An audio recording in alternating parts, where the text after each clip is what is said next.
शनिवार को भारतीय किसान यूनियन जन सेवा शक्ति के संगठन विस्तार के लिए ऐसे फार्म हाउस जहांगीरपुर में एक बैठक आयोजित की गई। सुभाष चंद्र अग्रवाल द्वारा आयोजित बैठक की अध्यक्षता मास्टर लेखराज सिंह ने तथा संचालन चंद्रमणि भारद्वाज व हरिदत्त कौशिक ने सामूहिक रूप से किया। बैठक को संबोधित करते हुए संगठन के राष्ट्रीय अध्यक्ष ओमदत्त शर्मा ने कहा कि हमारा संगठन किसान, मजदूर और नौजवानों के हित में कार्य करता रहा है। उन्होंने बताया कि आज इस बैठक में दूसरे संगठनों को छोड़कर लोगों ने भारतीय किसान यूनियन जन सेवा शक्ति संगठन का दामन थामा है। जिन किसान मजदूरों को इस संगठन में पदभार ग्रहण कराया गया है वह दूसरे किसान संगठनों में घुटन महसूस कर रहे थे। मैं वादा करता हूं कि मेरे संगठन में काम करने वाले लोगों के साथ हमेशा खड़ा रहूंगा।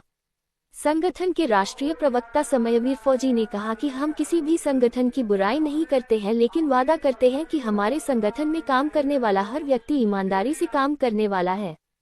चंद्रमणि भारद्वाज ने कहा कि भारतीय किसान यूनियन जन सेवा शक्ति के राष्ट्रीय अध्यक्ष साफ सुथरी छवि के जुझारू व अपने दायित्व को निभाने वाले हैं। इनकी नेतृत्व क्षमता की जितनी तारीफ की जाए वो कम है। बैठक को जगनेश्वर त्यागी, हुकमचंद शर्मा आदि ने भी संबोधित किया। बैठक में संगठन का विस्तार करते हुए राष्ट्रीय अध्यक्ष द्वारा सुभाष चंद्र अग्रवाल को राष्ट्रीय वरिष्ठ उपाध्यक्ष हुए, रमेश चंद्र राही को मुख्य राष्ट्रीय महासचिव, उनकी पत्नी कमला देवी को राष्ट्रीय अध्यक्ष महिला प्रकोष्ठ, नीरज शर्मा को प्रदेश उपाध्यक्ष युवा, दुर्गेश वर्मा को नगर अध्यक्ष खुर्जा महिला प्रकोष्ठ, गोपीचंद अग्रवाल को मीडिया प्रभारी सहित भानु प्रकाश अग्रवाल, अशोक कुमार, लोकेश कुमार, अमित कुमार, सत्यवीर सिंह, सुनील सूर्यवंशी, शिवी शर्मा, अंजलि वर्मा आदि सैकड़ों लोगों को पदभार ग्रहण कराते हुए अंगवस्त्र, हरा पत्ता तथा माला पहनाकर सम्मानित किया गया। Yogesh Kumar Sharma, chief editor, BP 24 news. देखिए, ये जो प्रोग्राम हुआ है, ये जो और संगठनों में जो बड़े ऊंचे पदों पर थे और वहाँ उनका ना इतना सम्मान हो रहा और ना इतनी सेवा दे रहे वो संगठन, और ये जो बड़े सच्चे ईमानदार बहुत भले आदमी हैं और इनकी वहाँ पर बहुत घुटन हो रही थी और इन्होंने अपने संगठन पर विश्वास किया है और मेरा बैकग्राउंड भी इन्होंने जाना है और मेरा जीवन भी यही रहा है, मात्र सेवा के लिए रहा है। बिल्कुल किसी भी दम पर इनकी जो मेहनत है उसको कहीं बेकार नहीं जाने दूंगा और हमेशा इनके सम्मान को ऊंचा रखूंगा, क्योंकि ये बहुत ईमानदार, बहुत सच्चे, बहुत कर्मठ, बहुत मेहनती लोग हैं। जो ये अब तक ये इधर उधर रहे थे, लेकिन अब ये हमारे संगठन में आए हैं और अब ये संगठन और तेजी से आगे बढ़ेगा और जिन जिन को मालूम पड़ रहा है वो इधर उधर से सब लोग इस संगठन में आ रहे हैं। अच्छा, बात करें तो जन सेवा शक्ति के कितने सैनिक बने हुए हैं? आज बात करें तो आज की डेट में कम से कम 4,500 सैनिक बने हुए हैं जो जमीनी स्तर से और अब तक जुड़ चुके हैं। और वो जो 4,500 हैं वो वैसे ही नहीं बने, लेकिन वो बिल्कुल पूरी तरह अपनी मेहनत करते हैं और हर समय सक्रिय रहते हैं। और अभी हमारा 24 तारीख को स्थापना दिवस में है और उसमें हमारी ताकत भी दिखाई देगी कि ईमानदारी में और मेहनत में कितनी ताकत होती है। लगभग कितने वर्ष हो गए आपके संगठन को? संगठन को इसको तीसरा वो मनेगा, जो स्थापना दिवस है वो तीसरा मनेगा, लेकिन मुझे तो है कि सन 95 से मैं यूनियन में काम कर रहा हूँ। हाँ, सन 95 से सेवा कर रहा हूँ। तो अब क्या देखिए, महिला अंतर्राष्ट्रीय दिवस पर हमने ये निश्चय किया था कि एक पहिए से गाड़ी नहीं चलती है और दूसरा पहिया हमने इस संगठन में जोड़ा है। महिला शक्ति भी हमारे साथ कंधे से कंधा मिलाकर काम करेगी। हम उनको पूरा सम्मान देंगे और उनके पूरे अधिकार देंगे।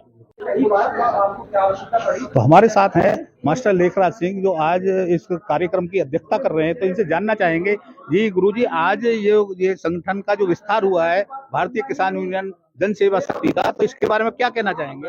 देखिए, ऐसा है, जो भी संगठन होता है वो जन सेवा, सहानुभूति, सहिष्णुता, भाईचारा उसके लिए होता है। हम इसके जरिए से ही प्रगति प्राप्त कर सकते हैं, इसके जरिए से ही उत्थान प्राप्त कर सकते हैं। जितना हमें संगठन होगा, जितना मजबूत संगठन होगा, उतना ही हम उत्थान करेंगे, उतनी ही उन्नति करेंगे। मणि भारद्वाज, इनसे भी जानना चाहेंगे, आज भारतीय किसान यूनियन जन सेवा शक्ति संगठन का जो विस्तार हुआ है उसमें यहाँ उपस्थित है, तो इसके बारे में क्या कहना चाहेंगे?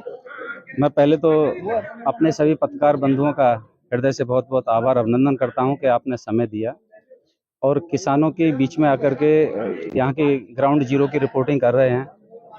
आज जो ये किसान यूनियन, भारतीय किसान यूनियन जन सेवा शक्ति का कार्यक्रम है, ये हमारे राष्ट्रीय अध्यक्ष ओमदास शर्मा जी हैं, जो कि बनवारी बास के रहने वाले हैं और बड़े ही साफ छवि के हैं, बेदाग छवि है। जैसे कहीं भी इनकी चादर पर इन्होंने कहा कि मैं राजनीति की, समाज सेवा की और अब एक किसान यूनियन का नाम से मैंने संगठन बनाया है, मैं अपनी उस सफेद चादर पर कहीं भी काले का दाग नहीं लगने दूंगा। ना राजनीति में लगने दी, ना मैं किसान यूनियन के संगठन में राष्ट्रीय अध्यक्ष रहते हुए कभी भी कहीं मेरी चादर पर कोई दाग लग नहीं सकता। बेदाग मेरी चादर थी और बेदागी मैं अपनी छवि को आगे लेकर के किसानों की बात को सरकार तक पहुंचाने का काम करूंगा। भाई साहब का जैसे ही आमंत्रण आया तो मैं आया और माननीय सांसद जी से बातें हुई, बोले कि भाई किसानों की बातें हैं और ओमदत्त शर्मा जी जहां राष्ट्रीय अध्यक्ष हों वहां तो किसानों की बात जमीनी ही बातें होंगे, वहां कोई गोलमोल या घुमा की बात नहीं होंगे। बड़े कर्मठ कार्यकर्ता हैं, बड़े ईमानदार छवि के व्यक्ति हैं, जाइए और उनकी बातों को सुनिए, किसानों की बातों को सुनिए और अगर मेरे लायक कहीं सरकार की कहीं भी कोई बात आती है कि समाधान हो तो उन बातों को ला करके मुझे अवगत कराइए। तो इन सब चीज़ों को लेकर के मैं आज इस मंच पर आया हूँ कि हम राजनीतिक लोग हैं, हमारा किसान यूनियन हो या किसी भी यूनियन हो उससे कहीं कोई हमारा जुड़ाव नहीं रहता, लेकिन जहाँ बात किसानों की हो, जहाँ जमीनी कार्यकर्ताओं से जुड़ी हुई बात हो, वहाँ हमको सामाजिक संगठन के नाते हर जगह हमें उपस्थित रहना चाहिए। यह मैं आपके माध्यम से अपने सभी किसान भाइयों से निवेदन करूंगा कि जो संगठन आपकी आवाज को बुलंद करे, जो आपको गुमराह ना करते हुए सीधी सीधी बातें बताए, आप उस संगठन के साथ रहिए, ना कि उन नामचीन संगठनों के साथ में जो सिर्फ और सिर्फ टोल की राजनीति करते हो, सिर्फ और सिर्फ जो मुआवजे की बातें करते हो, सिर्फ और सिर्फ जो भ्रष्टाचार की बातें करते हो और सिर्फ वो अपने और अपने परिवार की बातें करते हो।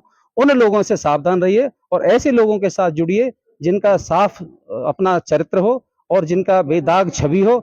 जैसे अभी इनके साथ में इनके राष्ट्रीय प्रवक्ता हैं समयवीर फौजी, वह भी एक ऐसे परिवार से जुड़े हुए हैं कि उनकी बेटी भी जज है और दूसरे फौजी हैं इन्हीं के साथ में भाई साहब, वो भी खाजपुर के ही हैं। दोनों ही फौजी भाई लगे हुए हैं जिन्होंने देश की सेवा की। आप कल्पना नहीं कर सकते कि वह क्या काम करेंगे, वह समाज सेवा में इनके साथ लगे हुए हैं। मेरा आपके माध्यम से सिर्फ इनको यही मैं शुभकामनाएं ज्ञापित करने आया हूं कि आप अपने संगठन को लेकर के जन सेवा के कार्यों को आगे करते रहिए, हम सब आपके साथ हैं। धन्यवाद। तो इसी कड़ी में हमारे साथ हैं समयवीर फौजी, जो राष्ट्रीय प्रवक्ता हैं इस यूनियन के। तो इनसे भी जानेंगे ये आपकी जो संगठन है भारतीय किसान यूनियन जन सेवा शक्ति संगठन, तो ये क्या क्या किसान हित में क्या क्या कार्य कर चुका है और आगे आपका क्या करने का आपने मन बना रखा है, क्या बताएंगे? देखिए, इसका एक तो जो है इसका उम्र अभी कम है, 3 साल उम्र है इसकी। और सबसे पहले तो हम राष्ट्रीय स्तर पर मुद्दा उठाएंगे कि एक राष्ट्रीय किसान आयोग होना चाहिए। राष्ट्रीय किसान आयोग ये अभी तक केंद्र सरकार ने नहीं बनाया है। दूसरा ये है कि किसानों की जो समस्याएं हैं वो गांव स्तर से लेकर राष्ट्रीय स्तर तक उनको कैसे सुलझाना है, उनको कैसे हल करना है। हम चाहेंगे कि ये बड़े पॉलिटिकल लेवल पे तो ये एमएलए और एमपी के स्तर पर विधानसभा लोकसभा में उठाने के लिए उनको हम बाध्य करेंगे ताकि हमारी बात आसानी से सरकार तक पहुंचा सके। दूसरा, एक नया काम और चल रहा है, भूमि अधिग्रहण। जो भूमि अधिग्रहण कानून है वो केंद्र सरकार का, वो लैंड एक्विजिशन एक्ट 2013 का है, मगर सरकार जो है 2016 के अनुरूप उस जमीन को लेना चाहती है। उससे सरकार को तो फायदा है मगर किसानों को बहुत ज्यादा नुकसान है, तो उस बारे में हम सरकार का ध्यान आकर्षित करेंगे। अगला सबसे बड़ी बात जो ये है कि एक स्वास्थ्य और जो गांव का जो विकास का इंफ्रास्ट्रक्चर है और शिक्षा, बिजली और सड़क, इनकी जहाँ छोटी छोटी समस्याएं हैं इनको हम मेगा नहीं माइक्रो लेवल पर मैनेजमेंट चाहते हैं प्रशासन का, ताकि उसकी तुरंत कार्रवाई हो और उसका तुरंत समाधान निकले। इस प्रक्रिया को ये हमारा संगठन बड़ी बारीकी से चालू करेगा और लागू करवाएगा सरकार को, और उनको हम सलाह भी देंगे लिखित में। ऐसा मैं और राष्ट्रीय अध्यक्ष और मेरी कार्यकारिणी, राष्ट्रीय कार्यकारिणी इस पे होमवर्क कर रहे हैं हम, और उसको हम विस्तारित करेंगे अभी। बहुत बहुत धन्यवाद।